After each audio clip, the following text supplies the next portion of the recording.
르무엘 왕이 말씀한 바 곧 그의 어머니가 그를 훈계한 잠언이라. 내 아들아, 내가 무엇을 말하랴? 내 태에서 난 아들아, 내가 무엇을 말하랴? 서원대로 얻은 아들아, 내가 무엇을 말하랴? 내 힘을 여자들에게 쓰지 말며 왕들을 멸망시키는 일을 행하지 말지어다. 르무엘아, 포도주를 마시는 것이 왕들에게 마땅하지 아니하고 왕들에게 마땅하지 아니하며 독주를 찾는 것이 주권자들에게 마땅하지 않도다.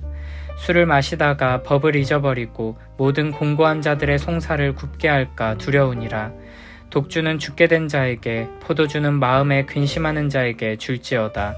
그는 마시고 자기의 빈궁한 것을 잊어버리겠고 다시 자기의 고통을 기억하지 아니하리라. 너는 말 못하는 자와 모든 고독한 자의 송사를 위하여 입을 열지니라. 너는 입을 열어 공의로 재판하여 공고한 자와 궁핍한 자를 신원할지니라.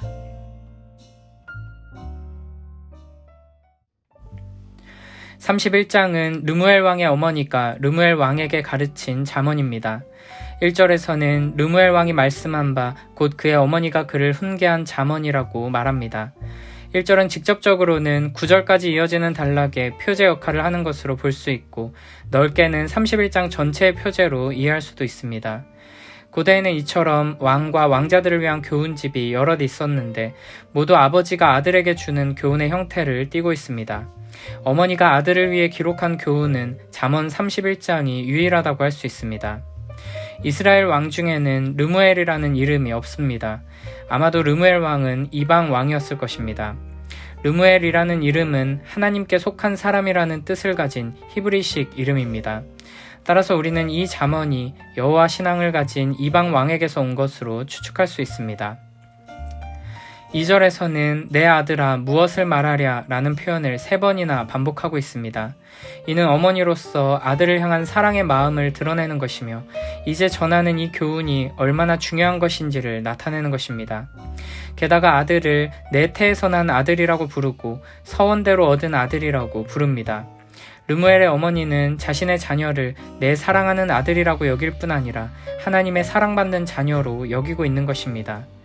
이렇게 부모된 자들은 하나님께서 주시는 사랑의 마음으로 자녀를 대해야 하고 이 자녀가 하나님의 소유이며 하나님께서 나에게 맡겨주신 귀한 선물이라는 것을 잊지 말아야 합니다. 그러므로 부모들은 자녀를 내 뜻대로 내 욕심을 따라 양육하고 가르쳐서는 안 되고 하나님의 뜻대로 하나님의 말씀을 따라 사랑하며 양육하고 훈육하며 가르쳐야 합니다. 르무엘의 어머니는 아들을 하나님의 뜻에 합당한 사람으로 기르기 위해서 간절한 마음으로 훈육하며 지혜를 가르쳤고 하나님의 말씀을 따라 왕으로서 바르게 행하도록 가르치고 있습니다. 3절에서 르무엘의 어머니는 사랑하는 아들을 위해 이렇게 교훈합니다. 내 힘을 여자들에게 쓰지 말며 왕들을 멸망시키는 일을 행하지 말지어다. 아멘. 어머니는 아들에게 왕으로서 많은 여인들을 거느려서는 안 되고 힘과 재산과 능력을 낭비하지 말라고 경고합니다. 여인에게 빠지거나 성적인 유혹에 넘어가는 것은 왕이 멸망하는 지름길입니다. 그래서 신명기 17장 17절에서는 하나님께서 이스라엘의 왕들에게 아내를 많이 두어 그의 마음이 미혹되게 하지 말라고 말씀하셨습니다. 고대의 왕들에게는 많은 아내를 거느리고 많은 첩을 두는 것이 힘과 권력의 상징이었습니다. 이렇게 세상 사람들은 자기 힘과 권력을 과시하고 드러내는 것을 미덕으로 여깁니다. 그러나 하나님께서 세우신 왕들은 자신의 힘과 권력이 아니라 하나님의 영광을 드러내야 합니다. 그러므로 우리는 하나님을 경외하는 지혜로운 사람으로서 세상의 방식을 따라 자신의 힘과 권력을 과시하는 삶이 아니라 겸손히 하나님의 말씀에 귀 기울이며 하나님께서 주신 힘과 권력을 하나님의 말씀을 따라 바르게 사용해야 할 것입니다.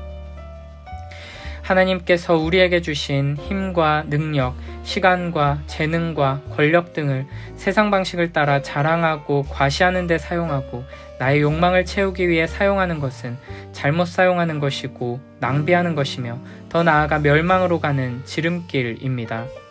이것을 기억하며 하나님께서 주신 힘과 능력, 시간과 재능을 하나님의 뜻을 따라 하나님의 영광을 위해 사용하는 복된 우리 모두가 되길 축복합니다. 4절부터 7절에서는 술 중독에 대해 경고합니다. 르무엘아, 포도주를 마시는 것이 왕들에게 마땅하지 아니하고 왕들에게 마땅하지 아니하며 독주를 찾는 것이 주권자들에게 마땅하지 않도다. 술을 마시다가 법을 잊어버리고 모든 공고한 자들의 송사를 굽게 할까 두려우니라. 독주는 죽게 된 자에게, 포도주는 마음에 근심하는 자에게 줄지어다. 그는 마시고 자기의 빈궁한 것을 잊어버리겠고 다시 자기의 고통을 기억하지 아니하리라. 아멘. 4절에서 르무엘 왕의 어머니는 왕들에게 마땅하지 않다는 말을 3번이나 반복하면서 포도주와 독주를 마시는 것이 위험한 일이고 왕이 절대로 하면 안 되는 일이라는 것을 강조합니다. 포도주와 독주를 마시면 안 되는 이유는 5절에 나옵니다. 술을 마시다가 법을 잊어버리고 모든 공고한 자들에 대한 재판을 잘못 처리하게 될 것이기 때문입니다. 이렇게 술에 취하게 되면 하나님을 잊게 되고 하나님의 말씀을 따라 살아가지 못하게 됩니다. 하나님께서는 계속해서 우리에게 가난하고 소외된 자들의 신음에 귀 기울이며 그들의 억울함을 풀어주라고 명령하시는데 술에 취한 사람은 이와 같은 말씀을 듣지 못하고 순종하지 못하게 되는 것입니다. 그래서 르무엘 왕의 어머니는 독주와 포도주는 마음에 근심이 있는 자에게 줘서 그것을 마시고 고통을 잊게 하라고 말합니다. 이는 왕은 포도주를 마시지 말고 그것을 가난한 자들에게 주어서 마시게 하라는 명령이 아닙니다. 포도주와 독주에 있는 잊게 만드는 능력을 강조하는 말입니다. 포도주와 독주가 가난한 자로 하여금 자신의 가난을 잊게 만들 만큼 큰 힘이 있다면 왕이 마시면 어떻게 되겠냐는 것입니다. 왕이 포도주와 독주를 마시면 자신의 본분을 잊게 될 것이고 하나님의 말씀을 잊게 될 것입니다. 결국 바른 통치와 판결이 사라질 것이고 온 사회가 큰 피해를 입고 하나님의 영광이 가려지게 될 것입니다. 그러므로 하나님께서 이 땅 가운데 하나님의 사랑을 흘려보내며 하나님의 통치를 실현하기 위해 왕으로 세우신 우리들은 결코 포도주와 독주에 취하고 중독되지 않도록 주의해야 할 것입니다. 우리는 술뿐만이 아니라 술로 대표되는 우리의 삶의 중독을 불러오는 모든 것들에 대해 경계하고 주의해야 합니다. 술을 즐겨 마시다가 술에 취하고 술에 중독되면 결국에는 판단력이 흐려져 삶을 낭비하게 되고 악한 길, 멸망의 길로 가게 됩니다. 마찬가지로 우리는 게임이나 스마트폰이나 음식이나 사람과의 관계에도 중독될 수 있고 가볍게 취미생활로 시작한 것이 결국에는 중독으로 이어져 우리의 판단력을 마비시키고 우리의 영광스러운 본분을 잊게 만들 수도 있습니다. 그것이 무엇이든 하나님께서 우리를 부르신 자리를 지키지 못하게 만들고 우리의 본분을 다하지 못하게 만드는 것은 술에 취하고 술에 중독되는 것만큼이나 위험한 것입니다. 하나님께서 우리를 영광스러운 왕으로 부르셨음을 기억하며 우리의 삶의 자리에서 하나님의 아름다운 통치와 다스리심을 실현하기 위해 왕의 통치를 어지럽히는 모든 것을 멀리하며 오직 하나님의 말씀을 따라 살아가는 복된 우리 모두가 되길 축복합니다. 이렇게 르무엘 왕의 어머니는 왕으로서 피해야 할 것 2가지, 성적인 죄와 중독의 죄를 주의하라고 경고하고 이어서 8절 9절에서는 왕으로서 지켜야 할 것에 대해 교훈합니다. 너는 말 못하는 자와 모든 고독한 자의 송사를 위하여 입을 열지니라. 너는 입을 열어 공의로 재판하여 공고한 자와 궁핍한 자를 신원할지니라. 아멘. 말 못하는 자는 이 사회에서 소외된 사람들, 자기 권리를 제대로 주장할 수 없는 약자들을 말합니다. 고독한 자도 마찬가지로 이 사회에서 무시당하는 사람들, 없는 사람 취급당하는 사람을 말합니다. 왕은 마땅히 이런 사람들의 입이 되어야 합니다. 스스로 자신의 권리를 주장할 수 없는 연약한 이들을 위해 대신 나서주고 그들의 억울함을 풀어주는데 앞장서야 한다는 것입니다. 율법에 의하면 하나님께서는 이스라엘의 지도자들을 정의와 공의를 유지하고 회복시키는 일에 부르십니다. 왕은 정의를 수호하고 집행하고 가난하고 연약한 자들을 돌보시는 하나님을 닮아야 합니다. 고대 사회에서뿐 아니라 지금 우리가 살아가는 이 세상에서도 이와 같은 하나님을 닮은 왕들, 하나님의 통치를 실현하는 공의롭고 정의로운 왕들이 필요합니다. 가난하고 연약한 자들, 억울하게 고통당하는 자들, 무시당하고 착취당하는 자들은 어느 사회에나 존재하기 때문입니다.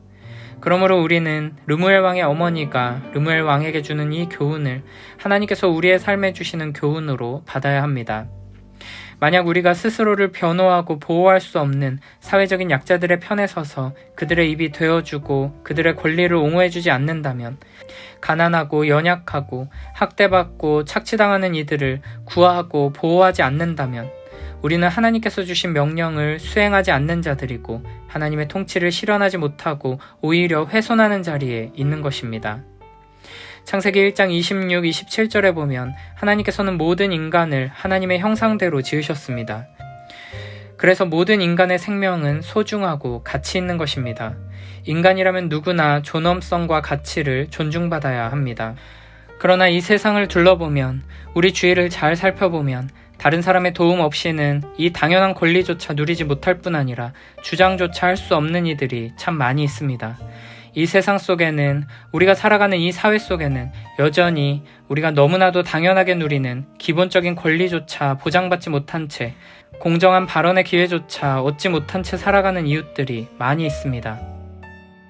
이런 현실 속에서 하나님께서는 하나님의 백성들을 향해, 교회를 향해 분명하게 명령하십니다. 너희가 그들의 입이 되어줘라.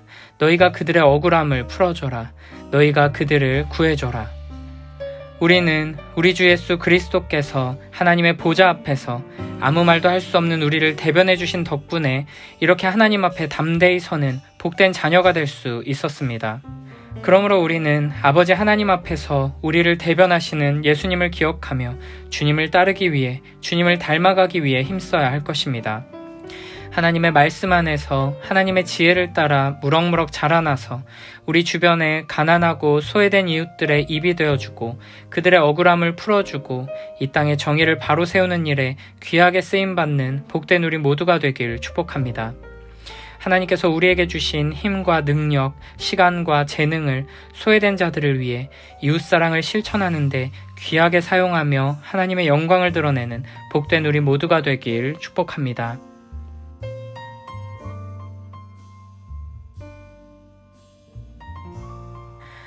마사왕 르무엘이 그의 어머니에게서 배운 교훈. 아들아 들어라. 내 속에서 나온 아들아 들어라. 서원을 세우고 얻은 아들아 들어라. 내 기력을 여자에게 쏟지 마라. 임금도 그리 되면 망한다. 르무엘아, 임금이 해서는 안 될 일이 있다. 포도주를 마시는 것은 왕이 할 일이 아니다. 독주를 즐기는 것은 고관들이 할 일이 아니다. 술을 마시면 법을 잊어버리고 모든 불쌍한 사람의 권리를 짓밟게 된다. 독주는 죽을 사람에게나 주어라. 포도주는 상심한 사람에게나 주어라. 그것을 마시면 가난을 잊고 괴로움을 생각지 아니하리라. 너는 할 말 못하는 사람과 버림받은 사람의 송사를 위해 입을 열어라. 입을 열어 바른 판결을 내려 불쌍하고 가난한 사람들의 권리를 세워주어라.